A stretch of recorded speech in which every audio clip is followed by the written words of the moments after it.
जय हिंद। जय हिंद दोस्तों। कल हम लोगों ने जो पढ़ा था, कल हम लोगों ने विश्व इतिहास, आप लोग सबको पता है विश्व इतिहास हम शुरू कर चुके हैं। विश्व इतिहास में हम लोगों ने अब तक प्राचीन विश्व और मध्य विश्व में क्या परिवर्तन हुए, सामंतवाद किस प्रकार से यूरोप में परिवर्तन को रोक रहा था उसको पढ़े, चर्च व्यवस्था, पवित्र रोमन साम्राज्य, इन सारी बातों को किस प्रकार से यूरोप में परिवर्तन को रोक रहे थे। और प्राचीन भी रोमन साम्राज्य में कैसा था, रोमन साम्राज्य की क्या विशेषताएं थी, उसके बाद कैसे क्या परिवर्तन हुआ, हम उन सारे मुद्दों पर विशेष एकदम विश्लेषण के साथ, एकदम गहराई के साथ चर्चा कर चुके हैं। उसके बाद दोस्तों, अगर हम आपको बता रहे थे कि मेरा सिलेबस पुनर्जागरण काल रेनेसां से चालू होता है, प्रबोधन काल, उसके बाद इलाइनमेंट से, लेकिन उसके पहले हमको अतीत की चीज़ों को पढ़ना अति आवश्यक था।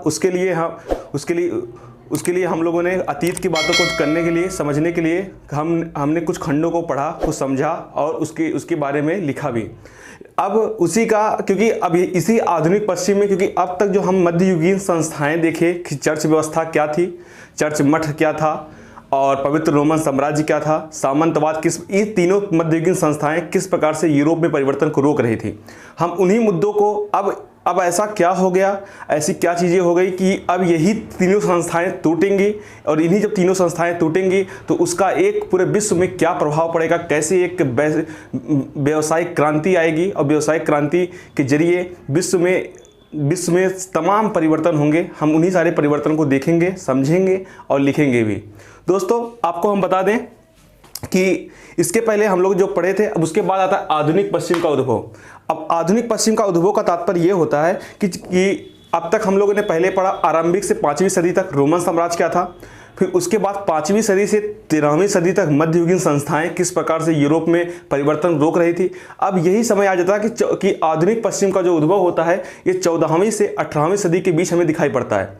14वीं से 18वीं सदी के बीच जो आधुनिक पश्चिम का उद्भव होता है, तो ये आधुनिक पश्चिम का उद्भव आखिर है क्या, इसको हमें देखना चाहिए कि आधुनिक पश्चिम का उद्भव का तात्पर्य यह है कि इस समय जो यूरोप में एक आर्थिक परिवर्तन हुआ, आर्थिक परिवर्तन, वैचारिक परिवर्तन, सांस्कृतिक परिवर्तन, ये सारे परिवर्तन जो है वहाँ पर एक नई अवधारणा, नई चीज़ें को व्यवस्थित रूप से लाती हैं और एक वहाँ पर व्यापार का एक नया दृष्टिकोण उत्पन्न होता है, जो एक मध्य वर्ग को भी उत्पन्न करता है, एक नया वर्ग उत्पन्न होता है जिसे हम मध्य वर्ग कहते हैं। मध्य वर्ग का उत्थान का काल इसको कहा जाता है। तो इसी आधुनिक पश्चिम उद्भव के कारण वहाँ पर क्या होता है कि व्यावसायिक क्रांतियाँ होती हैं। व्यावसायिक क्रांति आखिर क्या होती है, जैसा कि हम जानते हैं कि इसके पहले जो सामंती अर्थव्यवस्था थी, जो सामंती राजनीतिक पक्ष थे, उसके अंतर्गत क्या होता था कि सामंत जो थे अलग अलग जगहों पर बटे हुए थे और उन्हें जागीर दी जाती थी। उस जागीर के जरिए वो खेती करते थे और दासों को रखकर डिमेंस और मेंस के जरिए, मेनर प्रणाली के जरिए वो खेती करते थे। लेकिन उसमें हम आपको बता दिए थे, आपको ध्यान कीजिएगा कि किस प्रकार से कि मेंस प्रणाली में उत्पादन कम होता था, क्योंकि आपको ये चीज़ ज़रूर समझना चाहिए कि आखिर बिगाड़ में रखा व्यक्ति कितना काम करेगा। बेगारी में इंसान को अगर आप पैसे नहीं दोगे, अगर उसको संसाधन नहीं दोगे तो कितना काम करेगा। तो वही बात होता है कि यहाँ पर क्या होता है कि आधुनिक पश्चिम उद्भव के बाद जो व्यावसायिक क्रांति होती है उसमें क्या होता है कि एक नए वर्ग का उद्भव होता है, मध्य वर्ग का। मध्य वर्ग जो होता है ये क्या उत्थान का काल, मतलब कि व्यापारी चीज़ों का उत्थान करता है, व्यापारियों को बढ़ावा देता है और ज़्यादा से ज़्यादा व्यापार करता है। तो जब ज़्यादा से ज़्यादा व्यापार करेगा तो पैसे आएंगे, जब पैसे आएंगे तो विलासिता की चीज़ें बढ़ेंगी, जब विलासिता की चीज़ें बढ़ेंगी तो मांग बढ़ेगा, और मांग बढ़ेगा, उत्पादन अधिक होना चाहिए। जब उत्पादन अधिक होगा, उत्पादन अधिक करने के लिए हमें बेगारी सामंती पद्धति को पतन करना पड़ेगा। सामंती पद्धति का जब पतन हो जाएगा तो क्या नाम है, स्वाभाविक सी बात है कि अगर सामंती पद्धति का पतन होगा तो जो हमारे श्रमिक हैं, दास जिनको बनाया जाता है, वो स्वतंत्र होंगे। जब वो लोग स्वतंत्र होंगे तो ज़्यादा से ज़्यादा उत्पादन होगा, लोगों की मांगें पूर्ति होगी, तो बाजार में मुद्रा की प्रचलन बढ़ जाएगा। बाजार में मुद्रा का प्रचलन बढ़ जाएगा तो लोग मुद्रा के प्रति आकर्षित होंगे। जब मुद्रा के प्रति आकर्षित होंगे तो क्या नाम है, एक समाज में एक ऐसे ऐसे वर्गों का विकास होगा, जो धनी वर्ग, विलासितापूर्ण वर्ग, ये सारे वर्गों का विकास होगा। तो इस प्रकार से दोस्तों हम लोग देखते हैं कि क्या व्यवसायिक क्रांति की क्या प्रभाव पड़े। व्यवसायिक क्रांति के अंतर्गत सबसे पहले व्यवसायिक क्रांति कारण क्या था, आखिर यूरोप में व्यवसायिक क्रांति क्यों होती है। इसके कारण में सबसे पहला कारण जो है वो है क्रूजेड। क्रूजेड मीन्स होता है धर्म युद्ध। क्रूजेड मीन्स होता है दोस्तों धर्म युद्ध।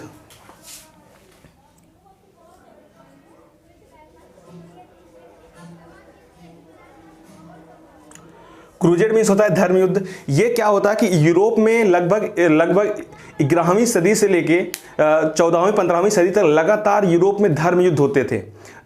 इस्लाम वर्सेज ईसाइयों का युद्ध, बार बार जब युद्ध होता था तो इसमें क्या हुआ कि जो यूरोप का व्यापार जो था, यूरोप का व्यापार का जो पूर्वी भाग था वो खुल गया। मतलब ये धर्म युद्ध के कारण बहुत सारे व्यापारिक मार्ग खुल गए।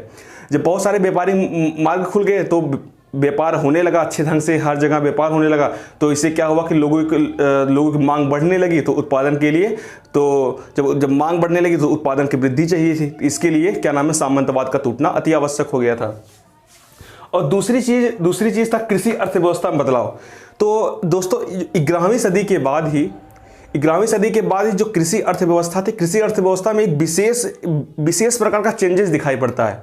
11वीं सदी के बाद यूरोप में जो कृषि प्रणाली थी उसमें तिहरी कृषि प्रणाली की चीज़ें बढ़ गई। मतलब एक खेत में तीन का उत्पादन होना, एक साथ तीन चीज़ों का उत्पादन होना, जिससे उसका खेत की उर्वरता बनी रहे और उसमें अधिक से अधिक उत्पादन हो। जब लोगों के पास अधिक से अधिक उत्पादन होने लगे और खेत की उर्वरता बनी रही तो क्या नाम हुआ, लोगों के पास एक ऐसा फिर वर्ग आ गया जिसके पास अधिक धन होने लगे, विलासितापूर्ण वस्तुएं का मांग होने लगी।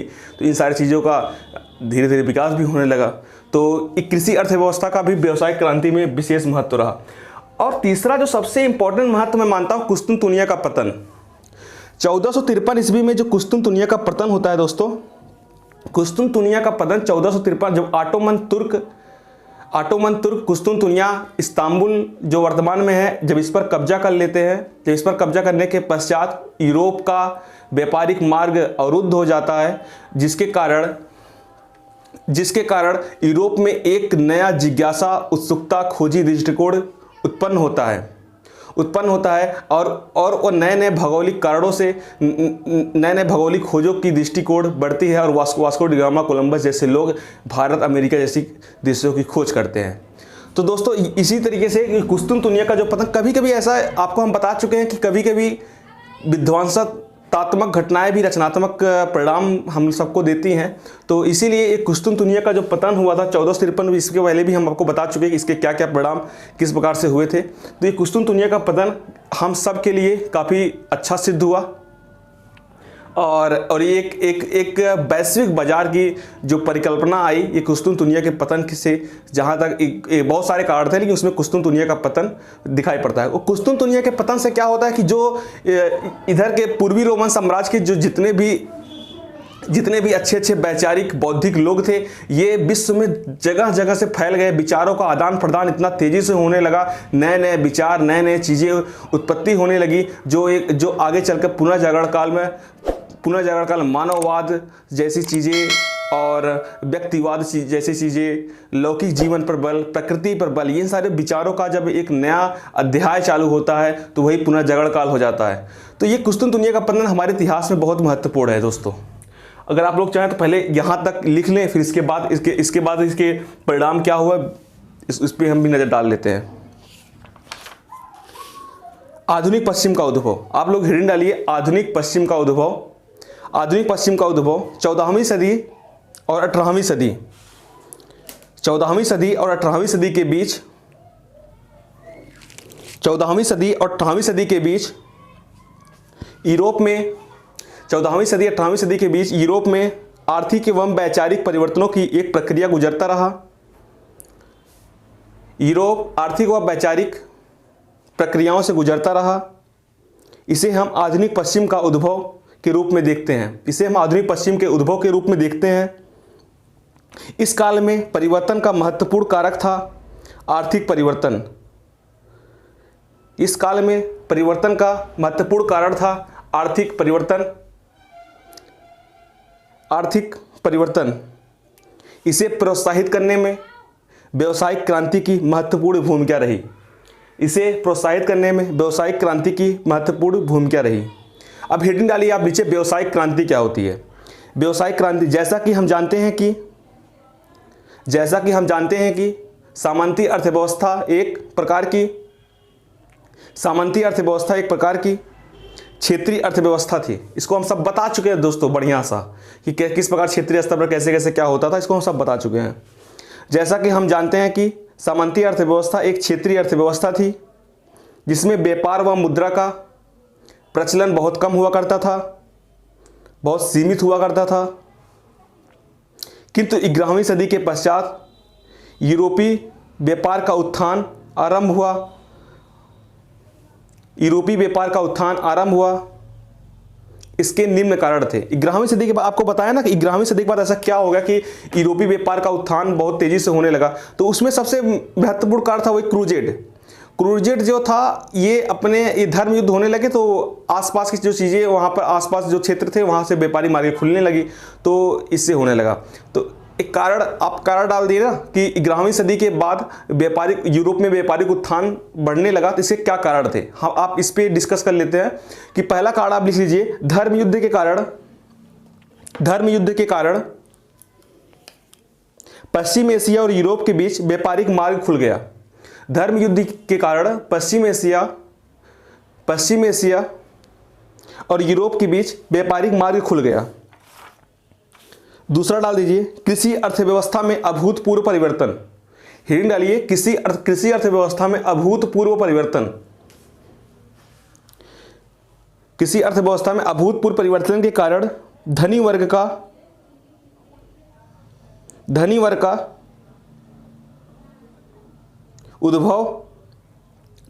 उद्भव तथा उसके द्वारा वस्तु की मांग का बढ़ा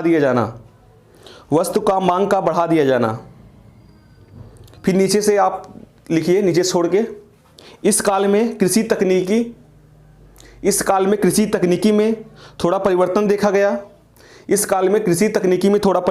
गया। 2 खेत प्रणाली की जगह 3 खेत प्रणाली का प्रयोग किया गया। 2 खेत प्रणाली की जगह 3 खेत प्रणाली का, आपको बताया ना कि 3 एक साथ, खेती में एक साथ अगर कई बीजों को आप बोएंगे ना तो उसकी उर्वरता बनी रहती है खेत की, और खेत की जब उर्वरता बनी रहेगी जाहिर सी बात है उत्पादन ज़्यादा ही होगा। तो 2 खेत के जगह 3 खेत प्रणाली ले लिए। इसके साथ ही 11वीं सदी में कृषि में लोहे के फाल का प्रयोग आरंभ हो गया। इस कारण भी उपज बढ़ गई। इसलिए यूरोप में एक ऐसे धनी वर्ग का उद्भव हुआ जिसने विलासिता संबंधी सामग्रियों की मांग बढ़ा दी। इस प्रकार व्यापार पुनर्जीवित हुआ।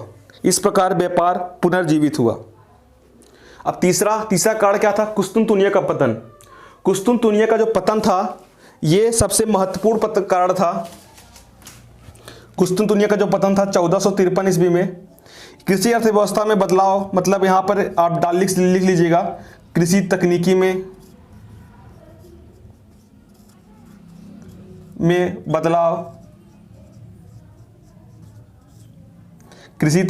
बदलाव, 3 खेत प्रणाली। आप इसको स्क्रीनशॉट ले सकते हैं, अच्छे से स्क्रीनशॉट आप लेना चाहे ले सकते हैं। 3 खेत प्रणाली, ये कुस्तुनतुनिया का पतन जो 1453 ईस्वी में हुआ था, इसके पहले भी लिखा चाहिए, आप लिख लीजिए 1453 ईस्वी में कुस्तुनतुनिया का पतन। आप इसको ऐसे लिखिए, कुस्तुनतुनिया का पतन। इतिहास में ऐसी बहुत सी घटनाएं होती हैं जो विध्वंसात्मक होते हुए भी विध्वंसात्मक लिख लीजिए,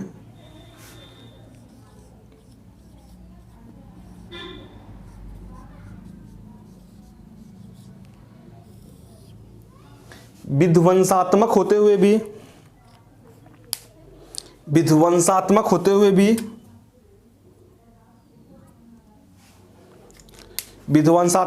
भी रचनात्मक परिणाम देती हैं। विध्वंसात्मक होते हुए भी रचनात्मक परिणाम देती हैं। उन्हीं घटनाओं में से एक घटना कुस्तुनतुनिया का पतन है।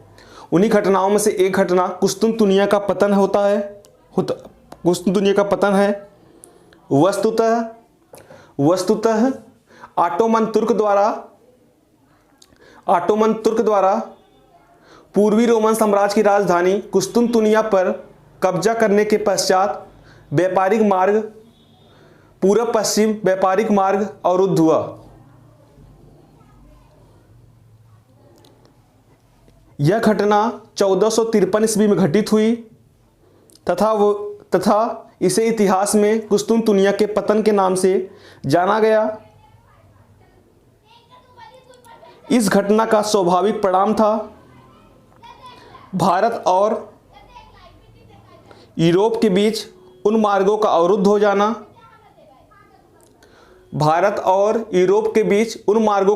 हो जाना। जो प्राचीन काल से यानी ईरानी व यूनान साम्राज्य के दौरान समय से ही प्रचलित थे। अब दोस्तों, अब ये कुस्तुनतुनिया का पतन का ये देख लिए ना आप, नीचे सा हेडिंग डाली इस कुस्तुनतुनिया का। हमने पहले आपको बता दिया कि कुस्तुनतुनिया के पतन के क्या कारण थे। इसको कुस्तुनतुनिया का पतन कैसे हुआ, ये बात हो गई हमारी आपकी। फिर कुस्तुनतुनिया के पतन का हमने पहली लाइन में लिखा है कि ये कभी कभी रचनात्मक घटनाएं भी विध्वंसात्मक परिणाम देते थे। आपके सपोज दैट आपके क्वेश्चन में ये क्वेश्चन अगर आ जाए कि कुस्तुनतुनिया के पतन एक रचनात्मक परिणाम पैदा करता है। अगर टिप्पणी कीजिए, अगर इस प्रकार से क्वेश्चन आ जाए, इस क्वेश्चन को कैसे टैकल करेंगे हम, इसके बारे में आप उसका आंसर लिख लीजिए। इस पे थोड़ा संक्षेप में लिख लीजिए कि कुस्तुनतुनिया के पतन के क्या रचनात्मक परिणाम हुए। हेडिंग डालिए कुस्तुनतुनिया के पतन के रचनात्मक परिणाम। पूर्वी व्यापार पर यूरोप की अत्यधिक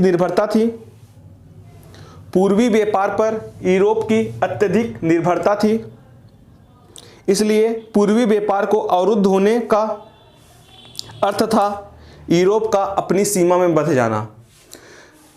जैसे कि अगर यहाँ पर जब व्यापार खत्म हो गया, चीज़ें क्या हुआ कि यूरोप की सीमाएं थी वो बढ़ गई।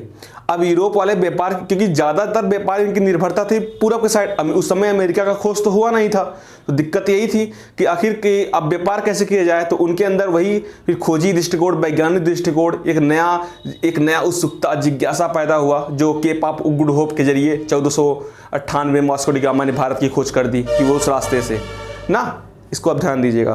तो वही बात कर रहा है। पूर्वी व्यापार व यूरोप की अत्यधिक निर्भरता थी, इसलिए पूर्वी व्यापार को अवरुद्ध होने का अर्थ था यूरोप का अपनी ही सीमा में कैद हो जाना। परंतु उस संकट की स्थिति में यूरोपीय देशों ने अत्यधिक धैर्य व उद्यमशीलता का परिचय दिया। इसी का परिणाम था आगामी 5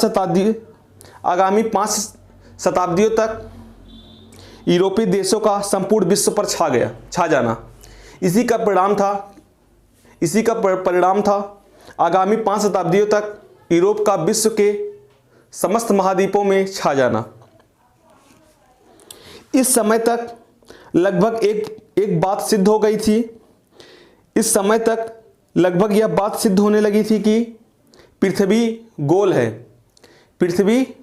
है। इसका अर्थ था कि हम किसी भी मार्ग से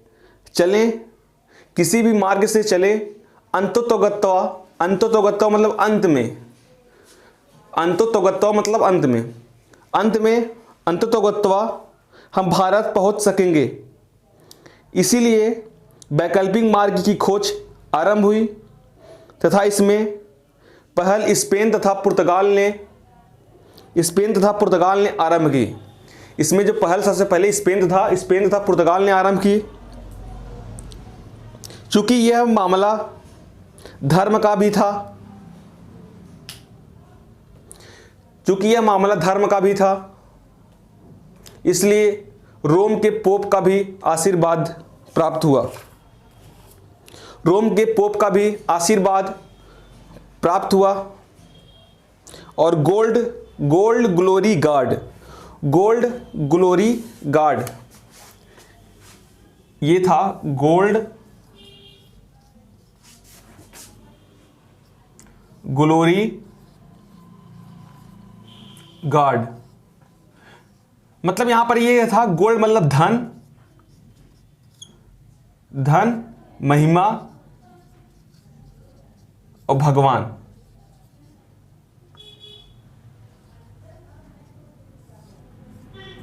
मतलब कि अब ये गोल्ड ग्लोरी गार्ड मतलब कि अब हम निकल रहे हैं, धन के लिए निकल रहे हैं। धन, वहां पर धन करेंगे और साथ साथ में अपने धर्म का प्रचार प्रसार भी करेंगे और उसके साथ साथ अपनी छवि, अपनी वैभवत्व को भी दिखाएंगे। इसी मतलब इसका मतलब यही होता है। तो गोल्ड ग्लोरी गार्ड के नारे के साथ ये लोग आगे बढ़े और फिर नई दुनिया की खोज हुई। इसी क्रम में स्पेन के सहयोग से 1492 ईस्वी में कोलंबस ने अमेरिका की खोज की और 1498 ईस्वी में वास्को डी गामा ने भारत की खोज की।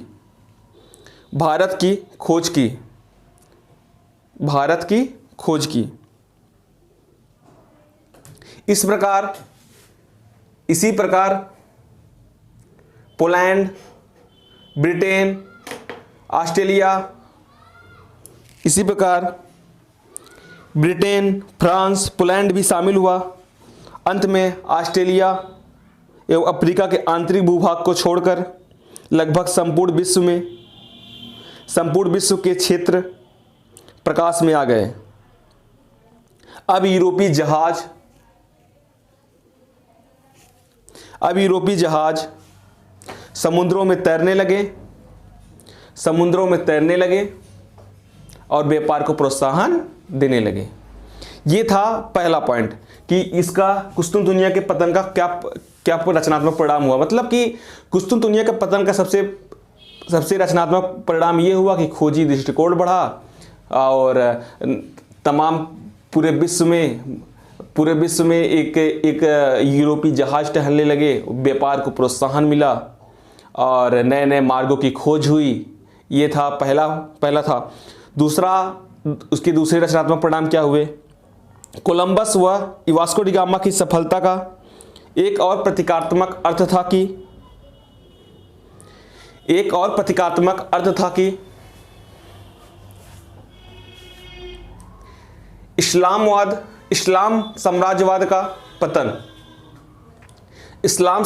का पतन व यूरोपीय साम्राज्यवाद का उद्भव।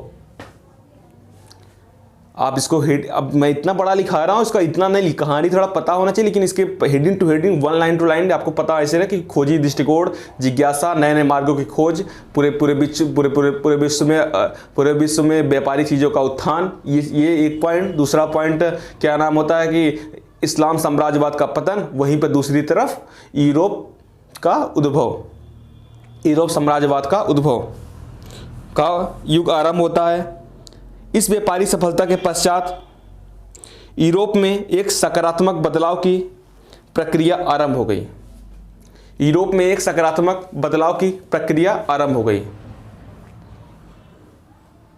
इस्लामी साम्राज्य अमेरिकी महाद्वीप तक नहीं पहुंच सका,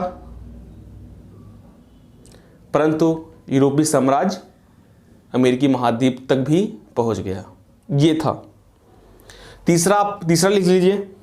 17वीं सदी तक पश्चिम में अमेरिकी महाद्वीप से लेकर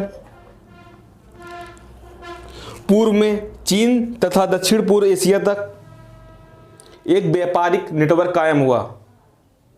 17वीं सदी तक क्या हो गया कि पूरे अमेरिकी महाद्वीप से लेकर चीन से लेकर इधर पूरा एक व्यापारिक नेटवर्क कायम हो गया। दक्षिण पूर्वी एशिया तक एक व्यापारिक नेटवर्क कायम हुआ। इसे हम वैश्वीकृत अर्थव्यवस्था के रूप में देख सकते हैं। हालांकि अमेरिका को अकस्मात खोजा गया था, परंतु अंतर्राष्ट्रीय व्यापार में अमेरिका का व्यापक योगदान रहा। अमेरिकी धातु के माध्यम से यूरोपीय देश पूर्वी वस्तुओं को खरीद सके।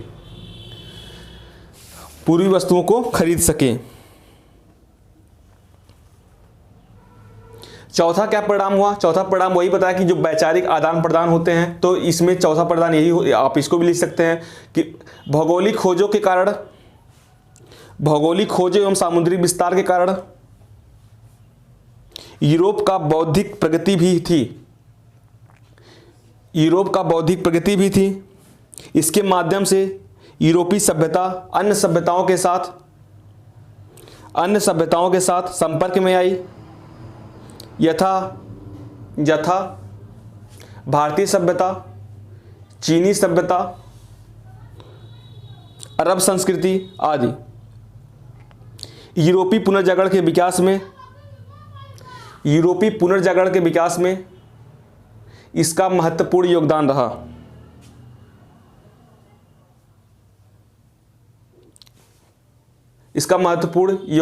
रहा।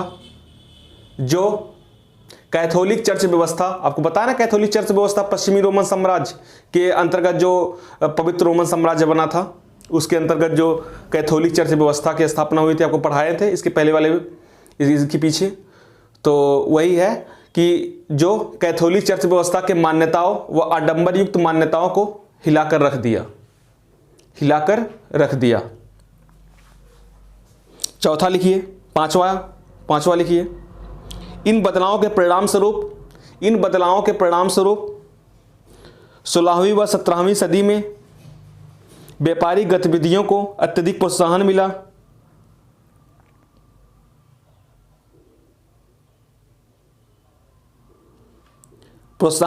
इसके परिणाम स्वरूप यूरोप की सामंती क्षेत्रीय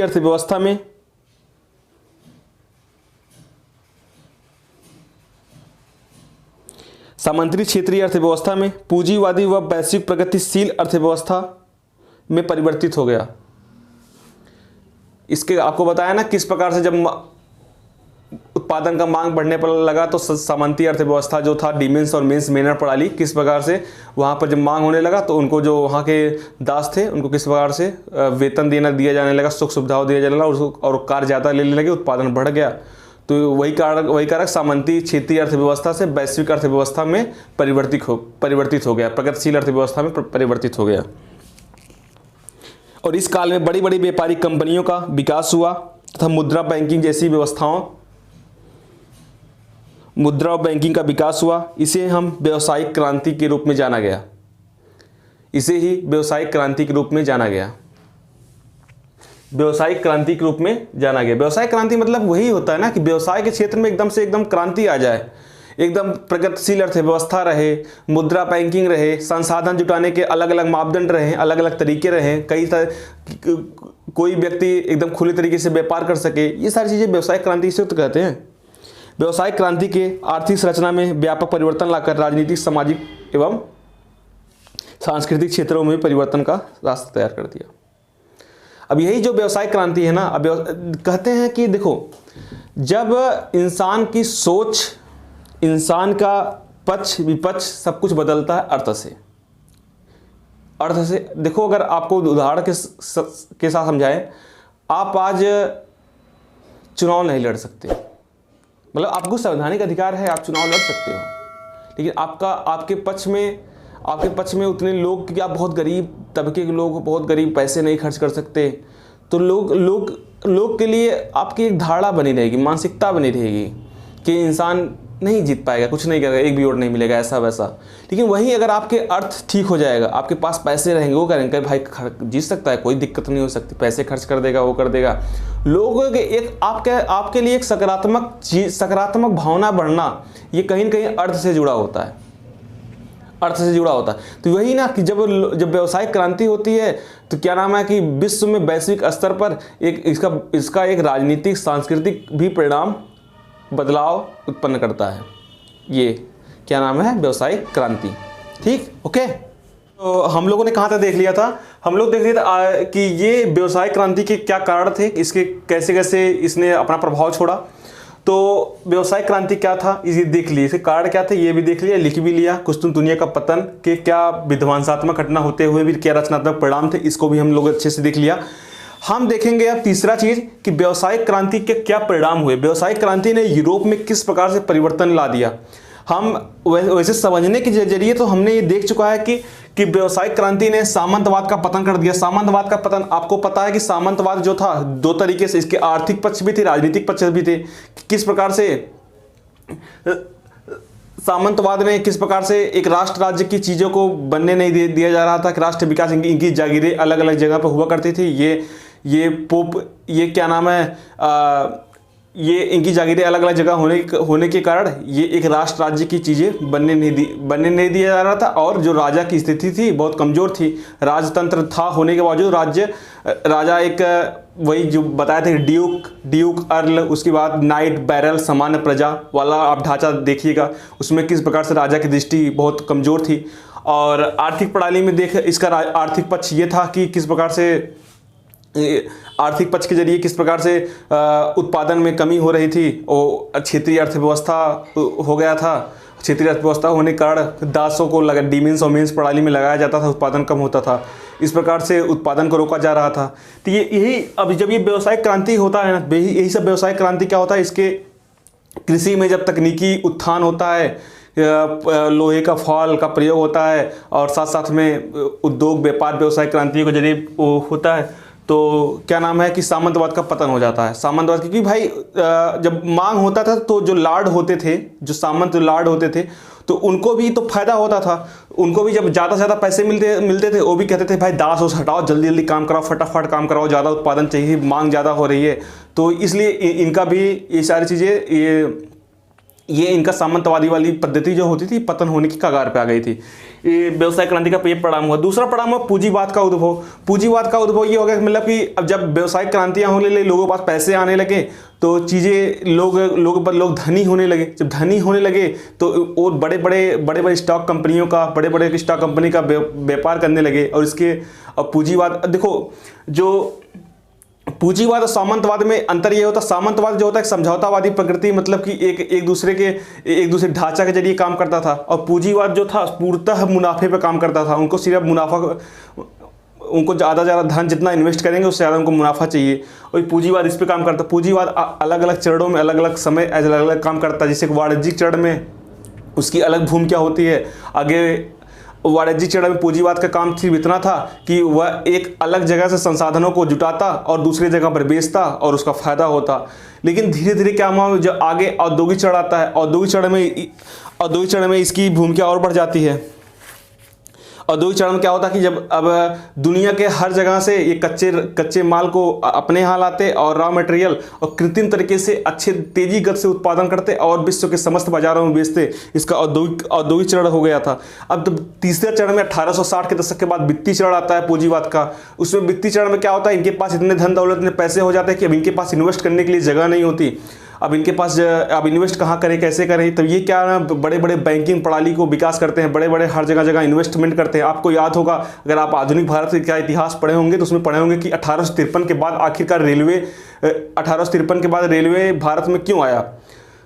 रेलवे का विकास होने लगा कि, और रेलवे वहाँ के पूंजीवादी लोग भारत के जो गवर्नर थे उनके बीच समझौता होता था कि भाई आपको 5% ब्याज के जरिए आपको पैसा मिलेगा, आप यहाँ पर इन्वेस्टमेंट करिए। कि आज के समय में इतना विश्वासी तरीके से कोई फायदा नहीं होता, कहीं धन नहीं मिलता। लेकिन वहाँ पर जितना आप इन्वेस्ट करेंगे उसका 5% आपको ब्याज फिक्स है। तो वो ब्याज कहाँ से जाता है, ये भारत से तो जाता था, ऐसी बात नहीं है। धन निकासी आगे हम पढ़ेंगे कैसे इन सब चीज़ों में इन्वेस्टमेंट होता था। तो ये पूंजीवाद का अलग अलग चरणों में अलग अलग उद्भव होता है। फिर वही वाणिज्यवाद क्या था, वाणिज्यवाद में जो यूरोपीय राजतंत्र का मुद्दा, वाणिज्यवाद मतलब इसका राजनीतिक आर्थिक पक्ष दोनों है, लेकिन इसके ये मूलतः राजनीतिक पक्ष से ज़्यादा नज़दीक दिखाई पड़ता है। क्योंकि राजनीतिक पक्ष में क्या था, वाणिज्यवाद का मूल उद्देश्य यही था कि जो वाणिज्यवाद था, इसके अंतर्गत क्या, राजतंत्र का, जो यूरोपीय राजतंत्र का मुद्दा था, जो राजा था, राजा अपनी स्थिति को मजबूत बनाना चाहता था। वो मध्य वर्ग, क्योंकि जो इसके जरिए व्यावसायिक क्रांति से एक मध्य वर्ग का उत्पत्ति होती है।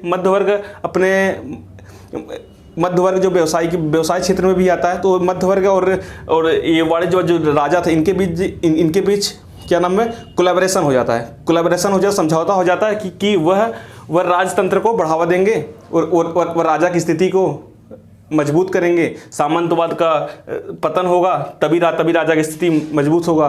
तो वाणिज्यवाद एक राजनीतिक भूमिका इसमें ज़्यादा थी।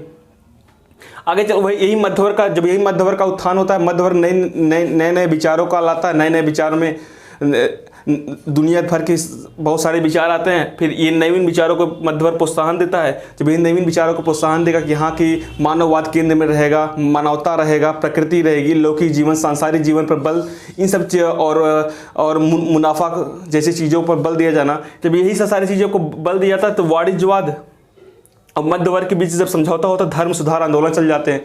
जब धर्म सुधार आंदोलन वही चलेंगे तो चर्च व्यवस्था, पवित्र रोमन साम्राज्य और सामंतवाद, जब इन सब का टूटन होगा धर्म सुधार आंदोलन के जरिए, तभी तो राजा की स्थिति मजबूत होगी।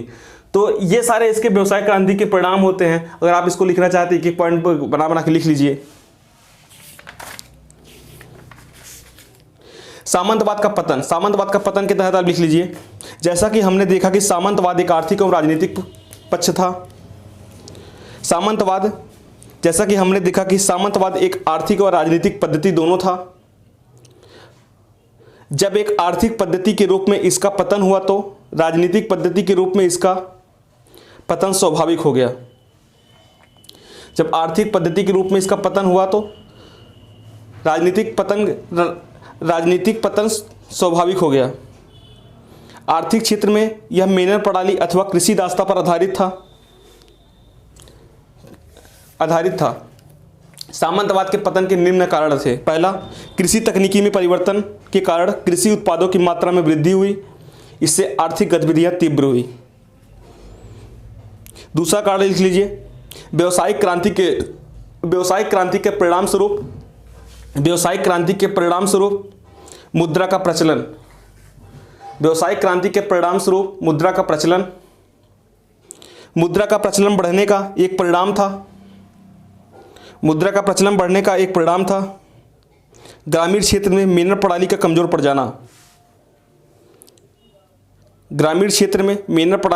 पड़ जाना। वस्तुतः यह प्रणाली रैयत और कुलीन के बीच सेवा की शर्तों पर आधारित था। जो मेनर प्रणाली था, आपको बताया था, कुलीन के बीच और किनके बीच, दास के बीच एक समझौता का परिणाम था कि डिमेंस का भूमि को कभी छोड़ नहीं सकते, कार्य करना पड़ेगा। यही मेनर प्रणाली कमजोर होगी तो मुद्रा का प्रचलन बढ़ेगा। के बीच सेवा शर्तों पर आधारित था। परंतु जब ग्रामीण क्षेत्र में मुद्रा का प्रवेश हुआ तो रैयत और लाट दोनों का आकर्षण मुद्रा की तरफ हो गया। मतलब जो सामंत थे और रैयत दोनों का आकर्षण मुद्रा की तरफ हो गया। दोनों लोग मुद्रा चाहते थे। हुआ तो रैयत और लाट दोनों आकर्षण मुद्रा की तरफ हो गया तो लाट ये चाहने लगे कि सेवा के बदले मुद्रा प्रदान कर दें, और उधर रैयत नगद के लिए आकर्षित हुआ और सेवा के शर्तों से मुक्ति हुई ताकि वे बाजार में अपने श्रम को बेच सके। इस कारण सामंती अर्थव्यवस्था चरमरा गई। ठीक, ये था क्या नाम है आपका, सामंतवाद का पतन। सामंतवाद का पतन इसी प्रकार से होता है। अब सामंतवाद जब पतन हो गया तो आगे काम हो जाएगा आसानी से। अब राष्ट्र राज्य बनने में कोई समस्या तो रहेगी नहीं। अब दूसरा है पूंजीवाद का उद्भव। जहां सामंतवाद की पद्धति व्यक्तिगत आधार पर चलती थी, व्यक्तिगत वफादारी पर व सेवा की शर्तों पर आधारित होता था। जहां सामंतवाद की पद्धति व्यक्तिगत वफादारी व सेवा शर्तों पर आधारित हुआ करता था, वहीं पूंजीवादी पद्धति मुनाफा पर आधारित होती थी। अब पूंजीवाद क्या होता है? पूंजीवाद का सबसे बेहतरीन तरीका अगर बात किया जाए, पूंजीवाद कभी भी किसी व्यक्ति के आंतरिक गुणों पर, पूंजीवाद की जो होता है, किसी भी वस्तु का मूल्यांकन अपने आंतरिक गुणों के आधार पर न करके मुनाफा के आधार पर करता है। समझ रहे हो ना? उससे कोई, उसका आंतरिक गुण क्या है उससे कोई मतलब नहीं, उसका सबसे मैटर करता है उसका मुनाफा। तो पूंजीवाद का सबसे मेन फैक्टर ये रहता है किसी भी वस्तु का मूल्यांकन उसके आंतरिक गुणों पर न करके मुनाफा पर होता है। ये होता है पूंजीवाद, मुनाफा पर तथा बाजार के मूल्यों के आधार पर होता है। पूंजीवाद के विकास के कई चरण दिखाई पड़ते हैं। पहला चरण वाणिज्यिक चरण। वाणिज्यिक चरण, इसका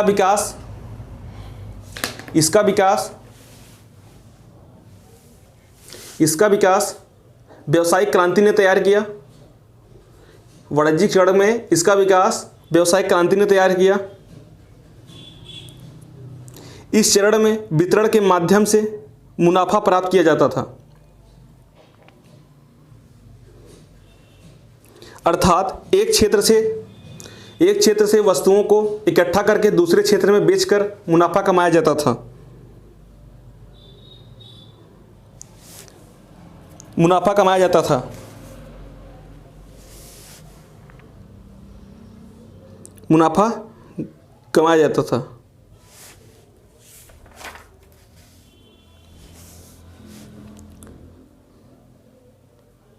मुनाफा कमाया जाता था। जहां मध्यकाल में वितरण का केंद्र एक दुकान अथवा स्टोर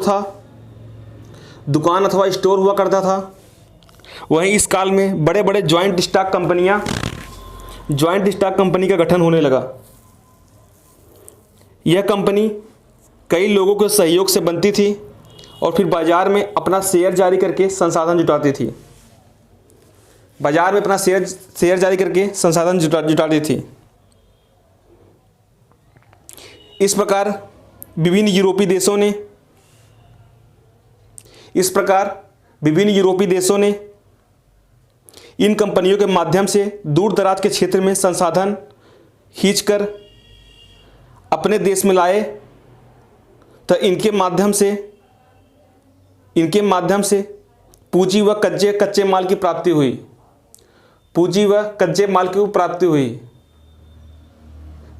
जैसे ईस्ट इंडिया कंपनी। इसके परिणाम स्वरूप पूंजीवाद औद्योगिकरण में पहुंच जाएगा। देखो, जब ये क्या करते हैं, अलग अलग जगहों से स्टॉक माल लेके आते हैं। जब स्टॉक माल पहले तो एक जगह से दूसरे जगह बेचते हैं, फिर लेकिन धीरे धीरे क्या होता है कि इनके अंदर अब जब मांग ज़्यादा बढ़ जाती है तो इनको कृत्रिम तरीके से पैदा करना है।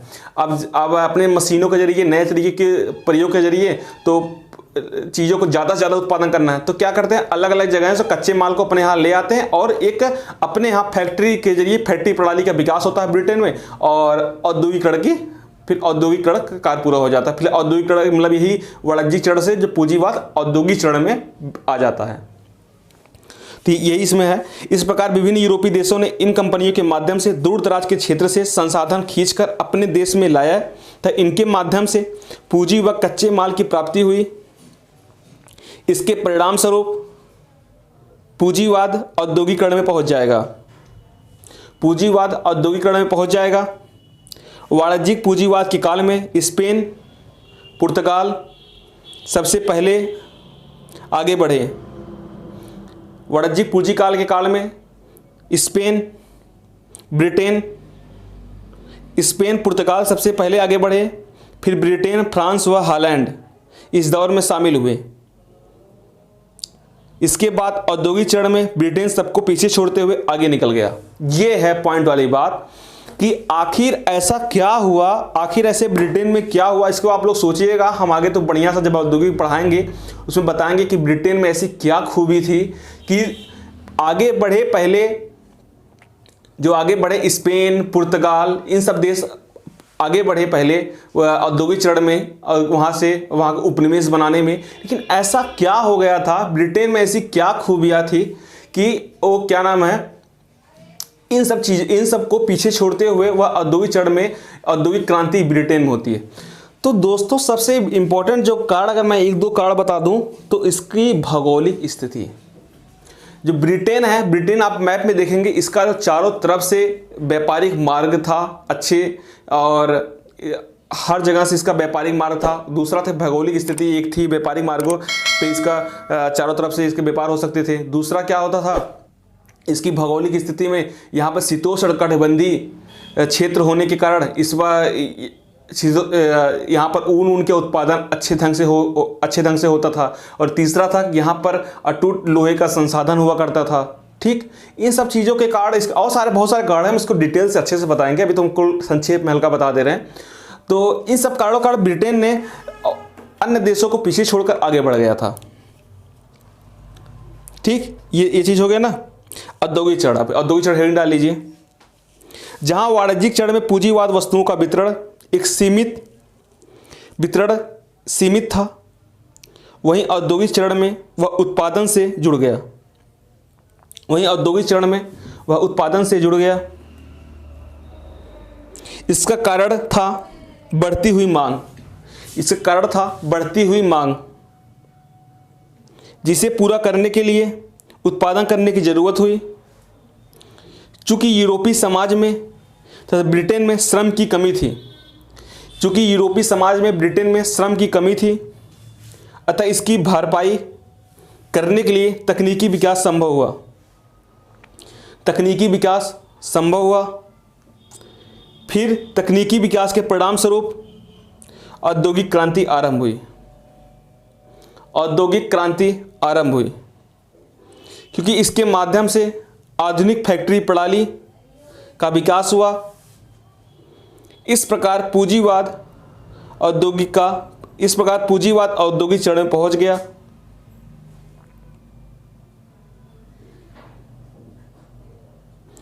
औद्योगिक क्रांति ब्रिटेन में स्वाभाविक रूप से घटित हुई, परंतु अन्य देशों ने उसे कृत्रिम उपायों का सहारा लेकर अपनाया।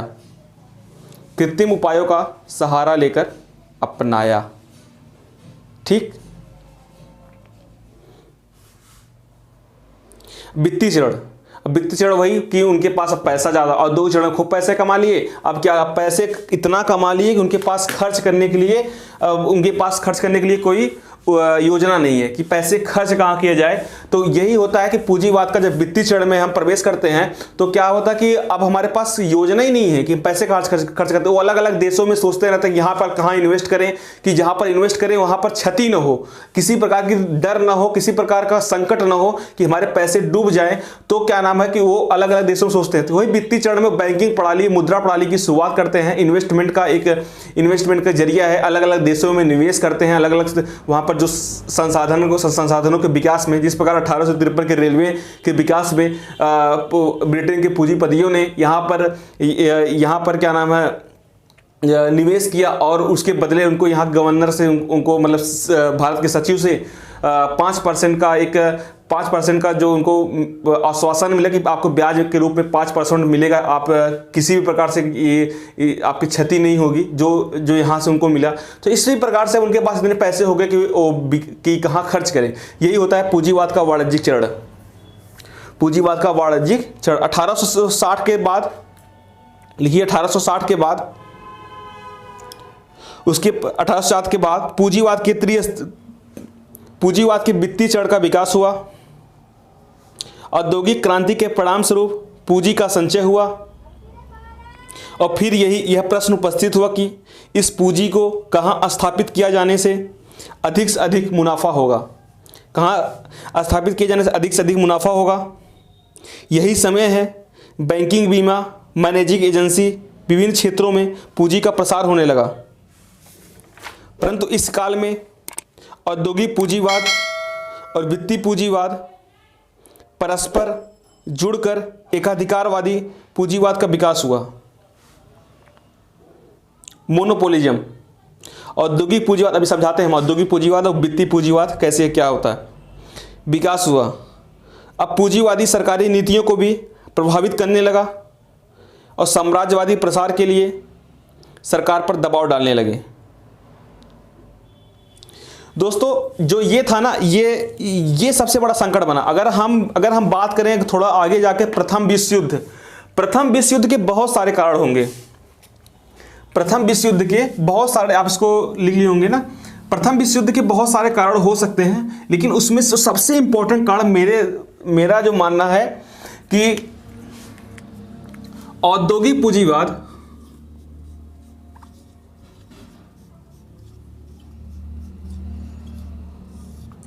ये विश्व में जितने भी साम्राज्यवाद के विकास में इन्हीं की भूमिका सबसे ज़्यादा रही है। औद्योगिक पूंजीवाद प्लस वित्तीय पूंजीवाद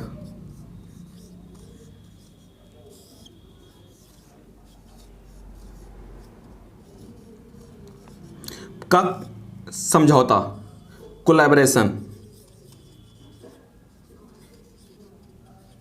एकाधिकार।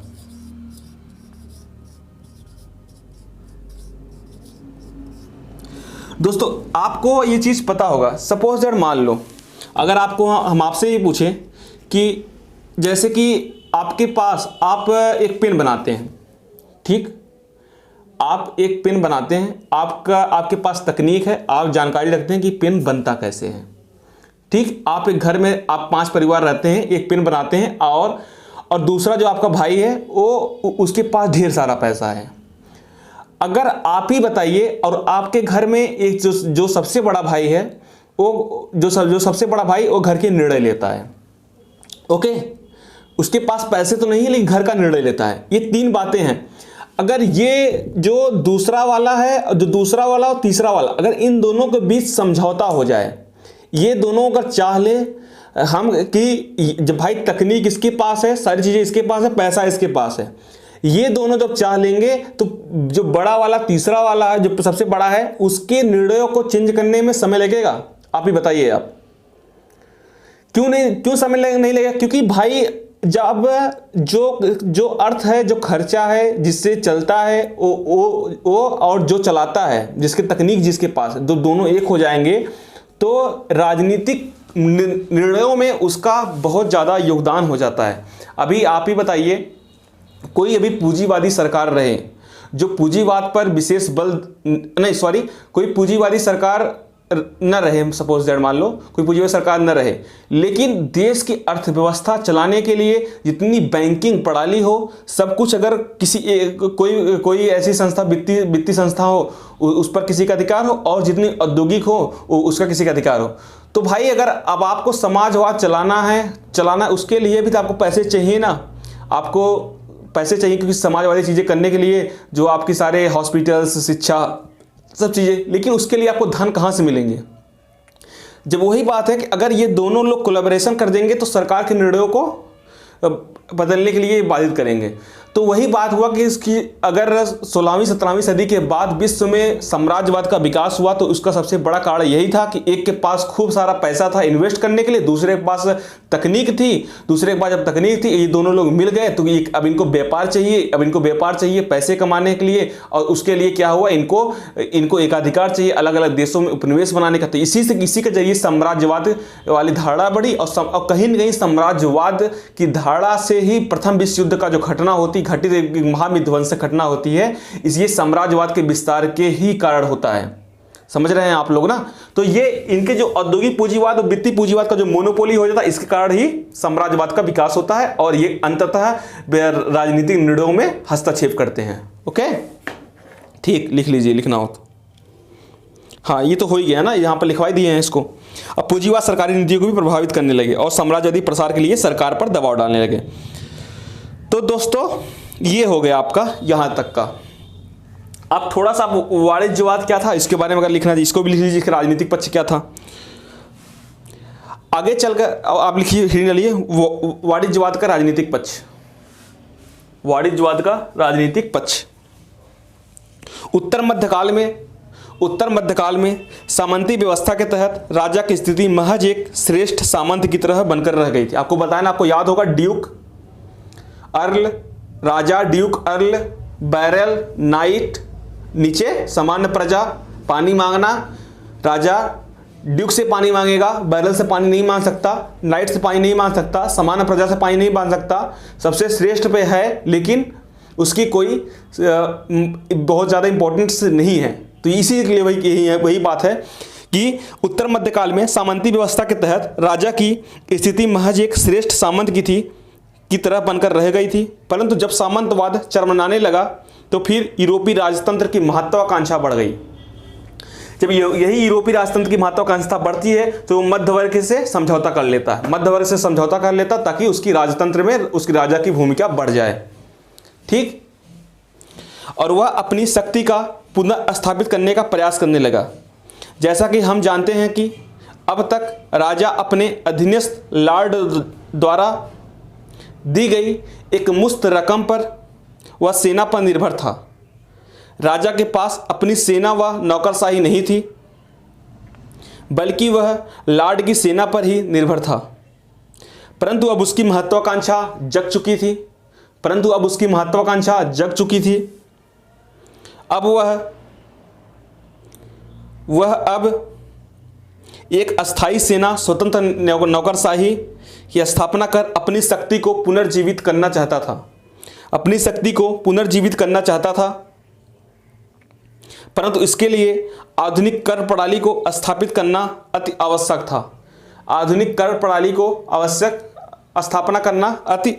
था।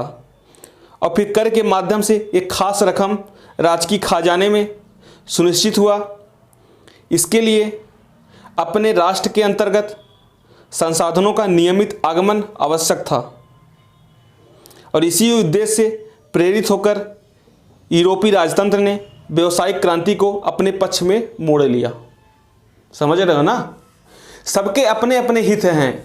अब राजा को अपनी स्थिति मजबूत करना है तो व्यावसायिक क्रांति को बढ़ावा दे रहे हैं, क्योंकि भाई सामंत वाली जो पद्धति थी, ये क्या ना, सामंतवाद, चर्च व्यवस्था, पवित्र रोमन साम्राज्य, ये सारी चीजें जो थी ये राजा की स्थिति को गिरा रही थी। राष्ट्र का जो उद्भव था और वो नहीं बन पा रहा था, राज्य की संप्रभुता नहीं बन पा रही। अब राजा क्या सोचता है कि हम जो ये व्यावसायिक क्रांति को अगर हम महत्व दे देंगे, व्यावसायिक क्रांति को अगर हम भूमिका बढ़ा देंगे तो क्या नाम है, जो बढ़ा देंगे तो इनके जरिए हमको कर मिलेगा, संसाधन मिलेगा, निर्यात ज़्यादा से ज़्यादा बढ़ेगा, तो हमें उसके जरिए हमारे पास संसाधन होगा तो स्वतंत्र नौकरशाही और अस्थायी सेना की व्यवस्था कर सकेंगे, और हमें सामंतों के नीचे काम नहीं करना पड़ेगा, मतलब सामंतों के अधीन नौकरशाही वाली व्यवस्था नहीं रखनी पड़ेगी। इसके लिए क्या नाम है, जो राजा है और राजा ये व्यवसायिक क्रांति को महत्व दे रहा है। दूसरी तरफ व्यवसायिक क्रांति के महत्व में अब जो ये है मध्य वर्ग है, अब मध्य वर्ग भी चाहता है, जो पूंजीवादी लोग हैं, मध्य वर्ग लोग हैं, अब ये लोग भी चाहते हैं कि हम राजा को अगर इंपॉर्टेंस देंगे तो जो ये सामंतवादी पद्धति, पवित्र रोमन साम्राज्य, ये मुनाफाखोरी पे विशेष बल देते नहीं थे, ये इसको गलत मानते थे ना, ये एक कर्मकांडी वाला तरीका था। तो ये क्या सोचे कि हम राजा को कर देंगे, राजा को बढ़ाएंगे, उत्थान करेंगे, तो जब उत्थान करेंगे तो क्या नाम है, ये हमारी भी भूमिका बढ़ जाएगी, हमें भी व्यापारी के अनुदेश मिलेगा, अच्छे से व्यापार कर पाएंगे। तो दोनों पक्षों का अपना नजरिया था कि राजा चाहता था कि ज़्यादा से ज़्यादा व्यापार किया जाए, व्यापारी संतुलन ज़्यादा से ज़्यादा हमारे पक्ष में रहे, व्यापारी संतुलन हमारे पक्ष में रहेगा तो ज़्यादा से ज़्यादा निर्यात होगा और हमें ज़्यादा से ज़्यादा कर मिलेंगे, संसाधन बढ़ेगा और राजपाट बढ़िया चलेगा, हमारी स्थिति मजबूत होगी। ओके, तो वही बात थी स्थापित करना, परंतु इसके लिए आधुनिक कर प्रणाली को स्थापित करना आवश्यक था, और फिर कर के माध्यम से एक खास रकम राजकीय खजाने में सुनिश्चित हो। कहाँ तक लिखे थे आप लोग, पुनर्जीवित करना चाहता था ना, परंतु इसके लिए आधुनिक कर प्रणाली को स्थापित करना आवश्यक था, और फिर कर के माध्यम से एक खास रकम राजकीय खजाने में सुनिश्चित हो। इसके लिए अपने राष्ट्र के अंतर्गत संसाधनों का नियमित आगमन आवश्यक था। इसी उद्देश्य से प्रेरित होकर यूरोपीय राजतंत्र ने व्यावसायिक क्रांति को अपने पक्ष में मोड़ लिया। उसने व्यापारिक गतिविधियों पर कठोर नियंत्रण स्थापित किया तथा व्यापारियों पर नियंत्रण लगाते हुए वह सुनिश्चित करने का प्रयास किया कि निर्यात अधिक हो, आयात कम, ताकि व्यापार संतुलन संबंधित राष्ट्र के पक्ष में हो, उसके इस हस्तक्षेप से व्यापारी वर्ग को आपत्ति हो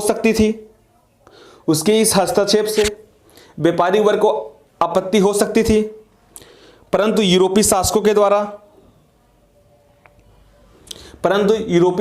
द्वारा नए देशों में, नए क्षेत्रों में जो व्यापार का प्रसार किया जा रहा था, उससे व्यापारिक वर्ग को भी फायदा हुआ। उससे अब मतलब कि अब उन चाहते थे कि ज़्यादा से ज़्यादा निर्यात किया जाए, तो जब ज़्यादा से ज़्यादा निर्यात करेंगे तो कर ज़्यादा से ज़्यादा देना पड़ेगा।